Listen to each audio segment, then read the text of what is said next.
देखिए बच्चों, पावर की डेफिनेशन बताता हूं, पावर क्या होता है। पावर मतलब शक्ति, शक्ति कपूर नहीं है, ये शक्ति है। Power that means work done per unit time. क्या कहते हैं इसे? Work done per unit time. भाई किसी भी इलेक्ट्रिकल सर्किट में वर्क डन को समझाया था मैंने इलेक्ट्रिक पोटेंशियल की डेफिनेशन से, work done per unit charge W equal to Q by multiply by Q multiply by V divide by time. Rate of flow of charge is called current I into V। तो power, instantaneous power, किसी भी instant पर instantaneous power की बात की जाए तो power को बताया जाता है V इंटू I। देखो मैं बता रहा हूं क्या आता है, P इक्वल टू आता है V इंटू I। हमने इनपुट अप्लाई किया रजिस्टर पर, खासकर मैं रजिस्टिव सर्किट की बात करता हूं पहले। रजिस्टिव सीकेटी, सीकेटी मतलब सर्किट। ये वो सर्किट नहीं है जो आप सोच रहे हैं। सर्किट का मतलब नेटवर्क, मुन्ना सर्किट नहीं। देखो ध्यान से, E इक्वल टू है E not sine omega T. Current flow हुआ, मैंने बताया था आप लोगों को, क्या बताया था? मैंने बताया था कि पावर इक्वल टू VI होता है, EI भी लिख सकते हैं। E म्हणजे काय? E not sine omega T. I मतलब क्या मिला था? I not sine omega T. तो देखो यहां पर पावर कितना आ चुका है, पावर आ गया E not I not sine square omega T. मतलब एक दिक्कत आ रही है यहां पे पावर में, पावर टाइम पे डिपेंडेंट है। पावर टाइम पे डिपेंडेंट है मतलब है, पक्की बात है। तो हमें एवरेज पावर डिफाइन करने की जरूरत है, मतलब टाइम के साथ में वेरी हो रहा है तो एवरेज पावर डिफाइन करने की जरूरत है। और साइन और कॉस फंक्शन में जैसा कि मैं बता चुका हूं पहले भी, 0 से t, t by 2, t by 4, 3t by 4। 0 से t 1 साइकिल के लिए, work done by EMF on the charges in 1 cycle divide by time for 1 cycle. Sir बोले कुछ समझा नहीं, मुझे पता है आपको कुछ नहीं समझा, चिंता ना करें, हम जानते हैं कि आपको कुछ नहीं समझा। तोते उड़ गए, तोते उड़ते रहे और हम क्लास में सोते रहे। PDT 0 से t PDT ऐसा, और integration from 0 to t dt। बोले ये समझा सर, इसमें कोई दिक्कत नहीं, इसमें कोई दिक्कत नहीं, ये समझा। तो पावर देखो क्या होगा, पावर होगा 0 से t 1 टाइम पीरियड के लिए E not I not sine square omega T, 0 से t 1 टाइम पीरियड के लिए dt। अब आ जाओ ध्यान से, देखो ध्यान से, E नॉट I नॉट ये आ जाता है आपके पास में कैपिटल T, क्योंकि इंटीग्रेशन देखो क्या करोगे आप, t लिमिट रखोगे 0 से कैपिटल T, 0 से capital T sign square omega T dt। और जिसको नहीं पता है याद कर लेना, 0 से t sign square omega T dt, 0 से t sign square omega T dt का होता है t बाय 2 होता है। का होता है बाबू? t बाय 2 होता है। सो t बाय 2 लिख दीजिए, हमने लिख दिया t बाय 2, तो एवरेज पावर आएगा बा, देखो का होगा बा, E not I not upper limit minus lower limit t minus 0 into T not by 2। So average power resistive circuit के लिए E not I not, T not T से T कैंसिल हो जाएगा, बाय 2, तो इससे लिख सकते हैं E naught by root 2 I naught by root 2। Average power आ गया ERMS IRMS। So ERMS IRMS ये एवरेज पावर आता है, किसके लिए? प्योर रेजिस्टिव सर्किट के लिए एवरेज पावर आता है। मैं अब नेक्स्ट टॉपिक में आपसे चर्चा करूंगा average power for inductive circuit, capacitive circuit और LCR। देखिए स्टूडेंट, रजिस्टर के साथ में पावर का वेरिएशन हम देख चुके हैं कि पावर कैसे निकाला जाता है रजिस्टर के केस के लिए। अब बात आती है इंडक्टर के केस की कि भाई पावर कैसे निकाला जाएगा, average power associated with the inductor. तो मैंने कहा था कि इंडक्टर के केस में या रजिस्टर के केस में या कैपेसिटर के केस में, सब केस में हमने इनपुट अप्लाई किया था E equal to E not sine omega T, और उससे हमें आउटपुट जो मिला था करंट का, इंडक्टर के केस में I equal to I not sine omega T minus pi by 2। और अगर किसी बच्चे को पता नहीं हो कि आउटपुट कैसे है, एक्चुअली मैं बता चुका हूं, वन शॉट वीडियो देख रहे हो तो डेफिनेटली ये बात तो पता है। नहीं भी पता है तो डिस्क्रिप्शन में चैप्टर जो दिया हुआ है वहां पे इसका डेरिवेशन देख सकते हो कैसा निकाला गया। Power, so power can be written E into I। So power E not sine omega T, और ऐसा आप लिखते हैं I not sine minus 90 minus, ठीक है, तो माइनस कॉस थीटा हो जाता है आपके पास में, कॉस ओमेगा टी कह सकते हैं थीटा के प्लेस पे में, कॉस ओमेगा टी, क्योंकि sine 90 minus theta cos theta होता है, पर ये माइनस साइन 90 माइनस थीटा है तो माइनस कॉस थीटा होगा। सो ये आ जाता है आपके पास में E not I not sine omega T into cos omega t, ठीक है, sine omega T into cos omega T. आप चाहें तो इसे ऐसा भी लिख सकते हैं E not I not divide by 2 2 sine omega T cos omega T. अच्छा, ऐसा लिखने का फायदा क्या हुआ? 2 sine omega T cos omega T होता है sign to theta, cos two theta. Sign to theta का फॉर्मूला क्या होता है चेक करो, साइन थीटा होता है 2 sine theta into cos theta. So आप और हम कह सकते हैं power can be written minus E not I not by 2 sine 2 theta या 2 ओमेगा टी लिखा जा सकता है। चलिए एवरेज के बारे में बात कर लेते हैं। Let us talk about the average power. So average power will be given as 0 to capital T P dt divide by 0 to capital T dt, या सिंपल T भी लिख सकते हैं इससे आप चाहे तो। 0 से capital T E not I naught by 2 sine 2 omega T dt capital T। Average power negative sign के साथ में E not I naught divide by 2 into T. 0 से capital T sine 2 omega T dt इसे लिखा जा सकता है। और मैं बता चुका हूं साइन फंक्शन जब भी होता है तो उसका एवरेज वैल्यू पॉजिटिव और negative, half positive half negative, average value हमेशा 0 आता है। सो इंडक्टर के लिए एवरेज पावर जो कंज्यूम होगा वो 0 होगा। इंडक्टर के लिए जो एवरेज पावर कंज्यूम होगा वो कितना होगा? 0 होगा। अब मैं बात करता हूं इंडक्टर समझने के बाद कैपेसिटर के बारे में, कि भाई कैपेसिटर पे जब इनपुट अप्लाई किया जाता है तो उसका एवरेज पावर कैसे निकाला जाता है। और कैपेसिटर समझने के बाद आप और हम बात करेंगे LCR सर्किट के बारे में। So I am changing the heading, average power associated with the capacitor. Capacitor बच्चों, कैपेसिटर के केस में इनपुट EMF या इनपुट वोल्टेज जो होता है, पोटेंशियल डिफरेंस जो होता है वो यही होता है, E equal to E not sine omega T. लेकिन करंट होता है I equal to I not sine omega T plus pi by 2। So power is given as again EI। E कितना है? तो E not sine omega T, I not sine omega T plus 5/2 मतलब cos omega T होता है आपके पास में। E not I not sine omega T into cos omega T, वापस से वही कहानी, sine omega T into cos omega T. E not I naught divide by 2 sine omega T into cos omega T, ऐसा लिखा जा सकता है। Now 2 sine theta cos theta sine 2 theta होता है, तो P कितना आ जाता है आपके पास में? P आ जाता है ई not I naught divide by 2 sine 2 omega T. Average power कैसा लिखा जाएगा? तो एवरेज पावर है 0 टू P या 0 टू T कह लीजिए, capital T P dt divide by 0 to capital T, ये dt आ जाता है आपके पास में। सो अब हम ये कह सकते हैं 0 टू कैपिटल T, P के प्लेस पे देखिए क्या लिखिए, E not I naught divide by 2 sine 2 omega T divide by capital T, क्योंकि dt का इंटीग्रेशन T आएगा, upper limit minus lower limit रखोगे तो कैपिटल T आएगा। अब P एवरेज वापस से वही कहानी, E not I naught divide by 2 integration from 0 to T sine 2 omega T dt, यहाँ पर dt आएगा डिवाइड बाय कैपिटल T। और अभी मैंने बताया इसका क्या एवरेज वैल्यू होता है, जैसे यहां से यहां तक का, यहां से यहां तक का, positive negative, positive and negative, जितना पॉजिटिव उतना नेगेटिव, तो एवरेज कितना आता है आपके पास में? 0। सो एवरेज वैल्यू किसके लिए 0 आती है? एवरेज वैल्यू हमारे पास में कैपेसिटर के लिए भी 0 आती है। मतलब 1 साइकिल के अंदर जितना एवरेज पावर कंज्यूम होता है, 1 साइकिल के अंदर जितना एवरेज पावर कंज्यूम होता है वो कैपेसिटर के केस में भी 0 होता है। ठीक है बच्चों, कैपेसिटर के केस में भी 0 होता है। अब हम हेडिंग चेंज करते हैं और LCR सर्किट के बारे में बात करते हैं। Let us talk about the LCR circuit. L मतलब इंडक्टर, C मतलब कैपेसिटर और R मतलब register. LCR circuit, L inductor, C capacitor और R रजिस्टर। इस सर्किट के लिए हम लोगों ने क्या किया था? इनपुट अप्लाई किया था, वापस से इनपुट वही था E not sine omega T.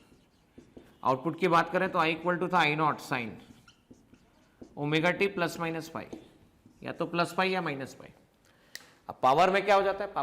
Power equal to E into I. चलिए, तो पावर ई इंटू आई आया, E not sine omega T into I not sine omega T plus minus five, ये ऐसा लिखा जा सकता है। सो एवरेज पावर लिखा जाएगा integration from 0 to capital T P dt divide by integration from 0 to T capital D D T, यह आ जाता है T 0 to capital T P D T आपके पास निकल कर आता है। ठीक है, समझने में ध्यान देना बच्चों। एवरेज पावर के केस में E not sine omega T plus minus five. अच्छा, जिनको ये नहीं फॉर्मूला पता है तो ध्यान से देख लेना बेटा, sine A plus B plus minus sine A cos B plus minus cos A sine B, ये फॉर्मूला होता है sine A plus minus B, sine A cos B plus minus cos A sine B. तो sine omega T plus minus five को लिखते हैं आप sine omega T cos five plus minus cos omega T sine five, cos omega T sine five, ऐसा लिखा जा सकता है। तो चलिए एवरेज पावर पे समझते हैं और देखते हैं।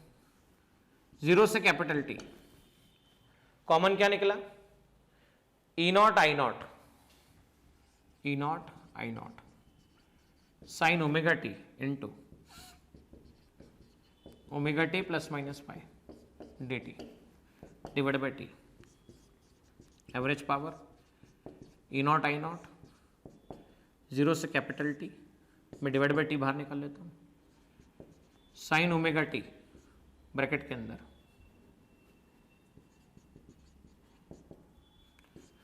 अंदर sine omega T plus minus five में sine omega T cos five plus minus cos omega T sine five, sine omega T cos five plus minus cos omega T into sine five, बाकी bracket में D T. ठीक है, integration from 0 to T. तो अब sine omega T को अंदर multiply कर दिया जाएगा, we will multiply sine omega T inner side में। So average power E not I naught divide by T 0 to capital T sine omega T sine square omega T cos five into sine square omega T D T plus minus 0 to capital T sine omega T into cos omega T sine five, ये देखो sine omega T into cos omega T sine omega T into cos omega T D T, यहां तक लिखा जा सकता है। अब देखिए क्या लिखा जाएगा एवरेज पावर का expression. For average power expression ये P average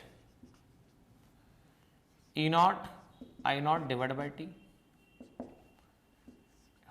cos five common निकला, integration from 0 to T sine square omega T D T, ऐसा लिखा जा सकता है। फिर आगे हम बात करते हैं। ठीक है, आगे ये बात की जाए, साइन फाइव कॉमन निकल जाएगा, sine omega T cos omega T, sine five common निकलेगा, sine omega T cos omega T, sine five common निकला, 0 to capital T sine omega T into cos omega T D T. ठीक है, 2 से multiply 2 से divide कर देते हैं तो ये फॉर्मूला बन जाएगा आपके सामने, है ना, नेक्स्ट स्टेप के अंदर। और इसका इंटीग्रेशन जो आता है वो t/2 आता है, मैं पहले भी सिखा चुका हूँ, पहले भी वीडियो के अंदर हमने चर्चा की कि इसका इंटीग्रेशन इस लिमिट से t/2 आता है, P average.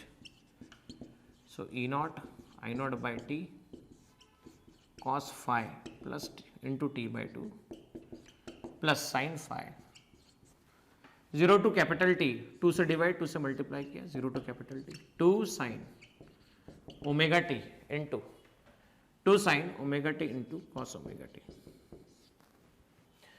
2 sine omega T into cos omega T bracket में डी टी आता है।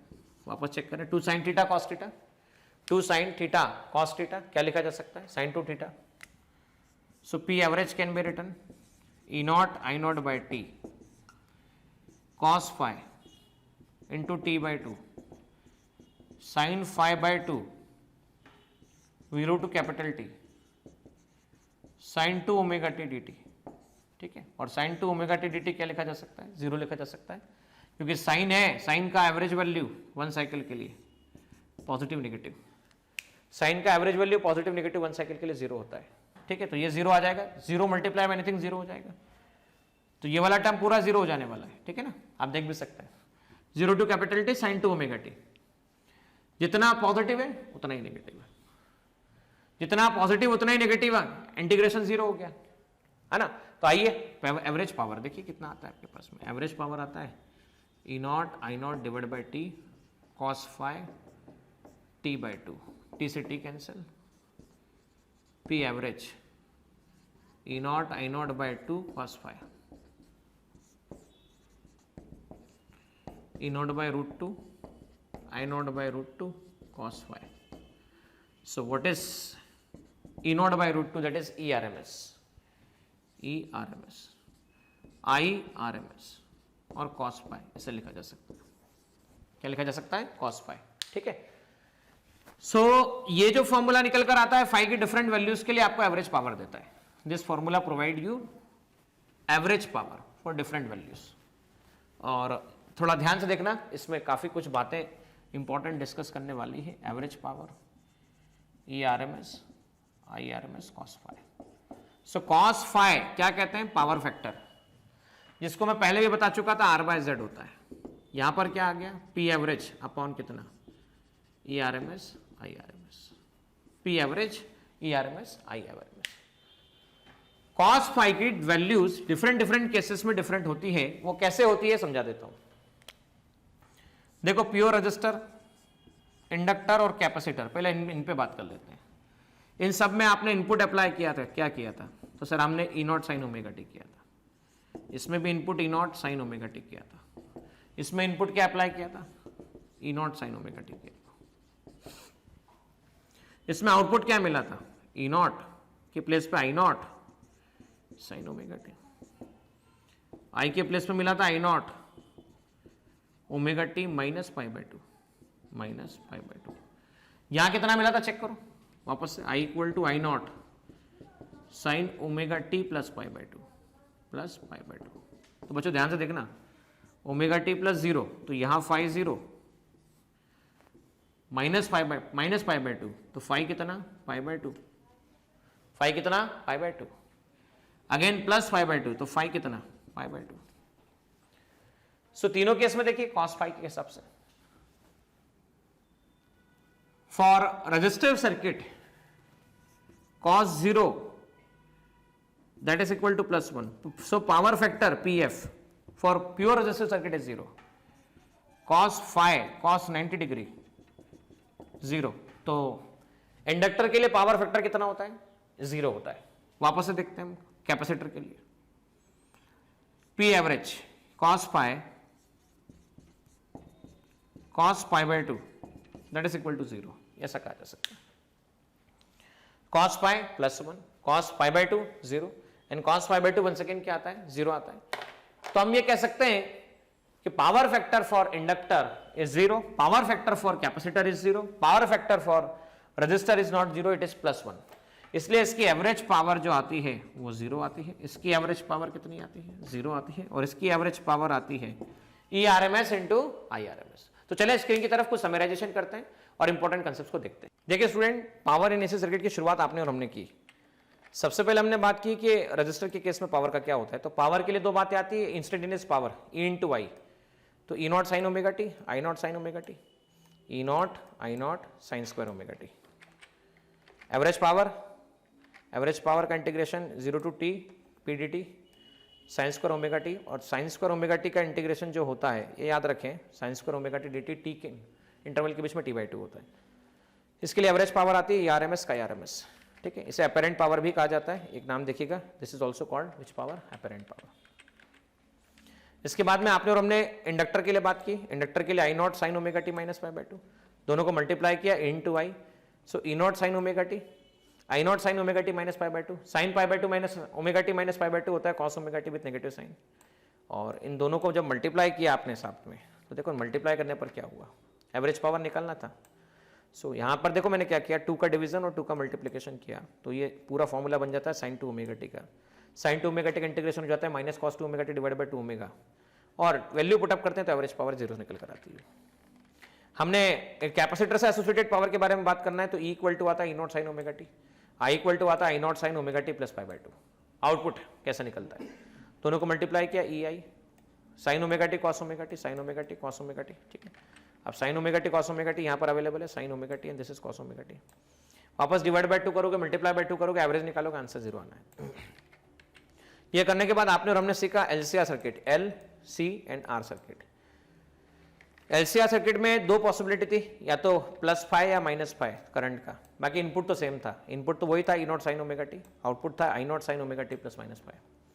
वापस यहाँ पे फॉर्मूला लगाया, कौन सा फॉर्मूला लगाया, sin A cos B plus cos A sin B multiply by sin omega T, sin omega T multiply by sin omega T multiply by होकर sin omega T into sin omega T. देखो ये sin omega T और ये sin omega T multiply होगा तो sin square omega T देगा, cos phi आ गया। Now cos omega T into sin omega T into sin phi आपके पास निकल कर आता है। तो एवरेज पावर की बात करें तो एवरेज पावर किसी साइकिल के अंदर क्या किया जा सकता है, sin square omega T cos phi plus minus cos omega T sin omega T into sin phi. ये sin square omega T plus omega T 0 से कैपिटल टी टाइम के लिए ओमेगा टी, और ये sin omega T cos omega T. तो ये तो पता है हमें कि इसका आंसर तो हमेशा 0 आता है, 2 मल्टीप्लाई करेंगे 2 डिवाइड करेंगे, इसका आंसर पता है t/2 आता है। ये देखो t/2 लिखा हुआ है यहाँ पर, t/2 आता है। तो वापस हम क्या कर पाएंगे, हम कर पाएंगे इसका 0 लिख दिया, ये t/2 t कैंसिल हो गया, p/rms into e/rms cos phi निकल कर आता है। यहाँ पर cos, ये जो फैक्टर आता है cos फाई, तो बेसिकली ये आता है आपके पास में p average equal to power factor cos phi equal to true power upon apparent power define किया जाता है, और this is the defined as true power upon apparent power. This power p is also called true power, p को क्या कहा जाता है, true power कहा जाता है। तो cos फाई इक्वल टू है ना p, ये जो हमने निकाला है, ये जो पावर निकाला है बेसिकली, ये तो एवरेज पावर निकाला है आपने, average power e/rms I/rms cos phi आता है, ठीक है। अब यहां पर ऐसा है कि एवरेज पावर इंडक्टर के केस में भी मैंने आपको डिस्कस किया, तो एवरेज पावर इंडक्टर के केस में कितना आया, तो इंडक्टर के केस में और कैपेसिटर के केस में, इंडक्टर और कैपेसिटर के केस में मैंने बताया 0 आता है और कैपेसिटर के केस में 0 नहीं आता है, दैट इज नॉट 0। अब यहाँ इंपीडेंस देख सकते हैं आप लोग, cos पावर r/z, z मतलब होता है r² under XL - XC², power factor r/z resistance upon impedance कहा जाता है। अब यहाँ नोटिस करना बेटा, जब कभी ऐसा हो जाए, सपोज इफ इट हैपेंस कि XL की वैल्यू XC के इक्वल हो जाए, किसकी वैल्यू, XL की वैल्यू XC के इक्वल हो जाए, तो दोनों एक दूसरे को कैंसिल कर देंगे, 0 आ जाएगा, r डिवाइड बाय अंडर√r² आ जाएगा। वापस देख लो ना, कभी ऐसा हो गया सर्किट के अंदर कि XL इक्वल टू कितना हो जाए, XC हो जाए, XL इक्वल टू XC हो गया तो क्या हो जाएगा, XL इक्वल टू जैसे ही XC आपके पास में होगा तो ये हो जाएगा आपके पास में, ये एक दूसरे को कैंसिल कर देंगे, ये r डिवाइड बाय अंडर√r², r डिवाइड बाय r 1 आएगा, और 1 आएगा तो cos फाई 0 आएगा, फाई की वैल्यू 0 आएगी। इंडक्टिव कैपेसिटिव सर्किट के लिए फाई 90 डिग्री आता है, पावर फैक्टर 0 होता है, एवरेज पावर 0 होता है। इंडक्टर के लिए भी cos 90 की वैल्यू 0 होती है, ठीक है। तो हम ये कह सकते हैं जो भी करंट इंडक्टर से पास होती है या आइडियल कैपेसिटर से पास होती है, वो कोई भी पावर कंज्यूम नहीं करती इसके मेंटेनेंस के लिए। फिर पावर खर्च होती कैसे, कोई पावर कंज्यूम नहीं करती, तो मन में आ रहा है खर्च कैसे होती है, तो ध्यान से सुनो, in the such circuit is called ideal circuit और वाटलेस करंट। ऐसे केसेस में जो करंट ऑब्टेन होता है, कैसे केस में, जब एवरेज पावर 0 होता है, तो उसे हम कहते हैं, एवरेज पावर 0 होता है तो हम उसे कहते हैं, पावर की यूनिट क्या होती है बताओ, तो पावर की यूनिट वैट होती है सर, वैट होती है। तो पावर नहीं है मतलब वैटलेस है, वैटलेस करंट इसे कहा जाएगा, ठीक है। तो वैटलेस सर्किट कहा जाएगा, वैटलेस सर्किट कहा जाएगा, और इससे इस पे जो पावर होगी उसे वैटलेस पावर कहा जाएगा। Power dissipated in the circuit is also due to resistance only.